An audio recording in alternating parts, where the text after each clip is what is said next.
Setiap itu diberitakan melalui media sosial, BP2MI yang nontonnya 70 orang, yang nonton hanya 40 orang.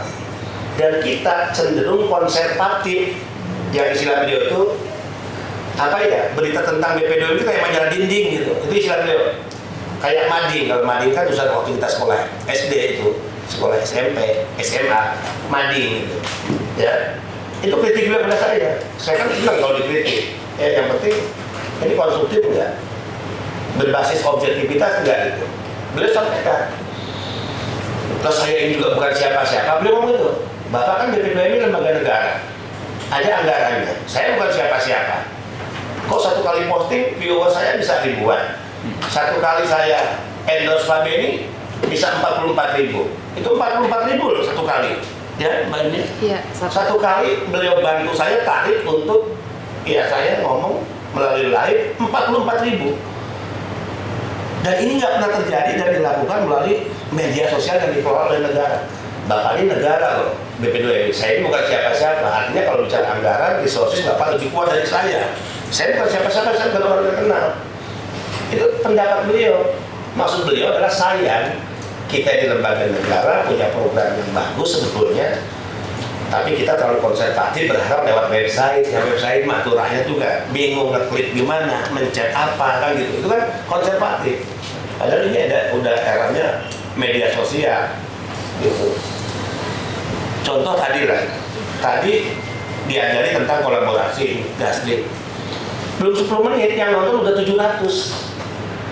Ya. Saya panggil teman-teman humas tadi. Mana humas tadi? Itu yang saya katakan, secara teori teman humas ini paham Bu, anak buah ibu ini. Saya tanya tadi. Saya bilang, Oci, siapa lagi tadi? Sesta. Mungkin tanya si Idel, tanya si siapa itu sana lagi? Si Mario. Kalau saya tanya ke mereka, paham nggak kolaborasi untuk live? Paham. Masalahnya nggak pernah melakukan. Teorinya paham, tapi nggak pernah mengambil inisiatif untuk kapan memulai, kapan melakukan. Ini contoh sayang ya, banyak hal yang baik. Ini kan dia independen nih. Dia didatangi, Mbak Yuni didatangi oleh orang-orang partai, nggak mau dia. Saya kan urusan dengan partai politik. Ya. Ada orang-orang partai boleh nawarin ke beliau untuk kerjasama, datang khusus ke Hongkong, ketemu beliau. Enggak, saya bukan orang partai politik. Tapi kalau Anda datang ke saya, tujuannya baik, boleh kita kerjasama, tapi tidak berpartai. Sehingga saya ajak beliau, nanti beliau akan kita beri kesempatan juga menyampaikan beberapa hal terkait kondisi Hongkong seperti apa dan sebagainya. Ya. Selain tadi Mbak Sri Hakim. Nah Bapak Ibu sekalian, ada 10 hal catatan saya. Tadi saya tiba jam berapa Pak saya tamat? 12:30. Saya langsung ke kantor karena saya nggak mau cara-cara kerja yang lambat. Sebetulnya capek, sebetulnya pasti juga diprotes istri. Kalau ayah kok datang nggak langsung mampir rumah, langsung ke kantor, ya udah resiko lah. Ya. Hari ini kita akan merumuskan apa pandangan atau perspektif BP2MI terkait isu-isu tadi yang kalau kita lihat 1 sampai 10 itu tidak seluruhnya menjadi bagian internal kita, tapi ada keputusan yang diambil bersama dengan lembaga lain dan kita sudah menyiapkan rapatnya besok. Jadi ini rally ini ya, dari Hongkong saya dapat 10 poin, hari ini saya dalam rapim, kita rumuskan, besok kita undang pihak-pihak terkait. Pihak terkait yang akan kita undang besok adalah 1, Dirjen Dukcapil sudah oke, ya untuk datang. 2, Dirjen Imigrasi, ini tentatif waktu beliau, ya. Kemudian Kemlu, ya Pak Yuda udah oke. Kemudian dari Kemnaker, ya, Dirjen Bina Penta. Ya. Nanti kalau ada tambahan saran dari Bapak Ibu sekalian, saya persilahkan. Demikian sebagai pengantar pemantik diskusi kita dalam rapim, saya ingin beri kesempatan untuk memperkuat, pasti banyak yang kurang nih yang saya sampaikan di 10 poin kepada Mbak Sri Hatin.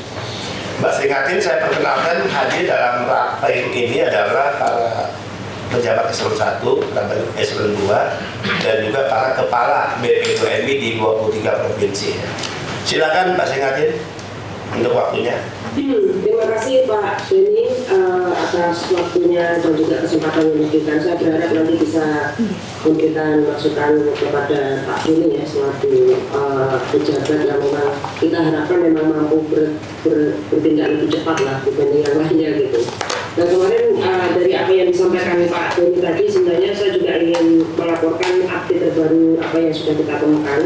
Nah yang pertama kita sangat welcome sekali ya dengan apa yang akan dilakukan oleh BPDMI untuk melibatkan teman-teman ormas PMI di luar negeri. Karena kenapa? Karena sekali lagi kita yang tahu bagaimana update perkembangan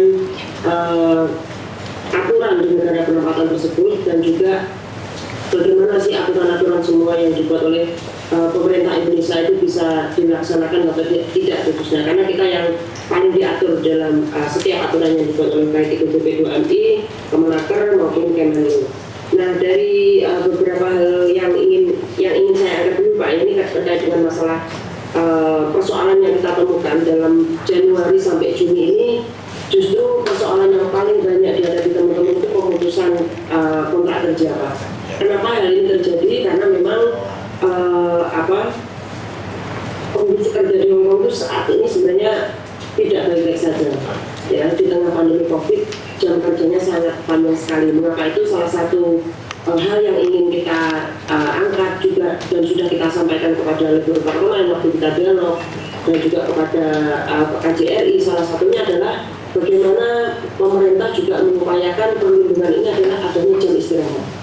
Jadi mengapa jam istirahat ini penting ya? Jadi kita tidak menuntut adanya jam kerja. Jam kerja mungkin bagi masyarakat Hongkong dianggap PRT migran yang tinggal di dalam rumah tidak mungkin diatur oleh jam kerja ya, karena mereka sangat bingung pengaturan jamnya. Mengapa itu kami mengusulkan adanya jam istirahat?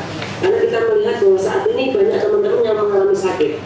Nah karena kondisi sakit ini dan ketidaktahuan mereka akan akses mereka untuk sehat misalkan, karena di Hongkong ini semua warga negaranya yang memiliki residen Hongkong, KTP Hongkong itu diberikan subsidi untuk berobat. Kalau dirupiahkan itu baik itu melakukan operasi, pengecekan itu hanya sekitar 400.000. Ya, ini termasuk biaya seluruhnya.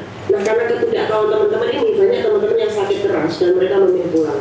Sakit kerasnya ini dalam kondisi sudah sangat-sangat sakit berat ya, misalkan kayak kanker, kemudian juga sakit stroke, gula darah, dan beberapa ini kita menjenguk dalam 1 minggu itu kita menjenguk 4 orang, kondisinya dia sakit komplikasi ya, dan ini sudah tinggal menunggu waktu saja sebenarnya.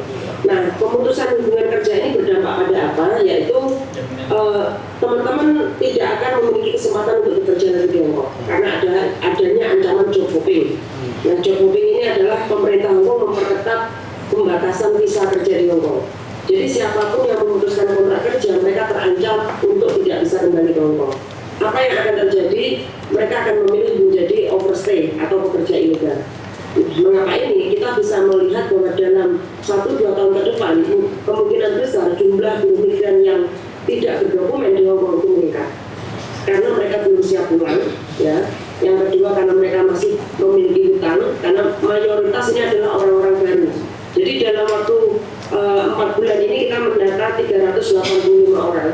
Nah 46%-nya itu melakukan pemutusan hubungan kerja karena tidak sanggup bekerja di rumah majikan karena jam kerja tadi. Jadi tuntutan kita atas jam kerja, nanti kalau Pak Beni berkunjung di Hongkong, tuntutan kita adalah 11 jam. Kenapa 11 jam? Yaitu 8 jam itu orang tidur, butuh istirahat, normalnya orang tidur 8 jam. 3 jamnya itu digunakan untuk sholat, untuk berkomunikasi dengan keluarga dan sebagainya, sehingga ini juga akan membantu hubungan PMI dengan keluarganya dan juga majikannya. Nah yang kedua ini terkait dengan masalah permasalahan data identitas ya Pak ya. Tadi sebutkan Pak Beni bahwa tahun 2000 banyak teman-teman yang memiliki data ganda. Nah di Hongkong sendiri yang dimaksud data ganda itu bukan hanya sekedar tanggal lahirnya saja. Jadi semua data yang ada di depan paspor, mulai dari nama, tanggal lahir, kemudian bulan, tahun, dan juga tempat lahir itu menjadi catatan yang sangat penting bagi pemerintah Hongkong. Jadi siapapun yang telah masuk ke Hongkong dan kemudian dia ditemukan datanya berbeda, itu maka dia akan terancam penjara. sekarang ini muncul kembali. Jadi dulu tahun 2016 itu muncul karena adanya paspor biometrik. Jadi paspor biometrik ini menyebabkan imigrasi Hong Kong merombak semuanya dan menghubungkan dengan satu data satu orang. Itulah yang menyebabkan ditemukan banyak teman-teman yang memiliki data ganda. Tahun 2016 kita melakukan survei, itu kita temukan 49% Pak. PMI itu mengalami data ganda. Nah, data gandanya dari mana? Jadi data ganda mereka itu mayoritas yang memiliki data ganda ini adalah orang-orang yang pernah bekerja di luar negeri. Jadi mereka yang pernah ex Singapura, ex Taiwan, ex Arab itu pasti datanya berbeda.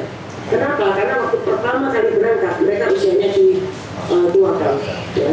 Dan karena paspornya ditahan dan sebagainya, sehingga mereka memperbaiki datanya tadi. Nah, tahun 2017-an itu sampai Bu Menteri datang ke Hong Kong, termasuk Menteri Kumham ya Pak, datang ke Hong Kong untuk meyakinkan bagaimana PRT Migran nggak dihukum. Akhirnya Hong Kong menghentikan hukuman tadi. Dan kemudian kita juga meminta KJRI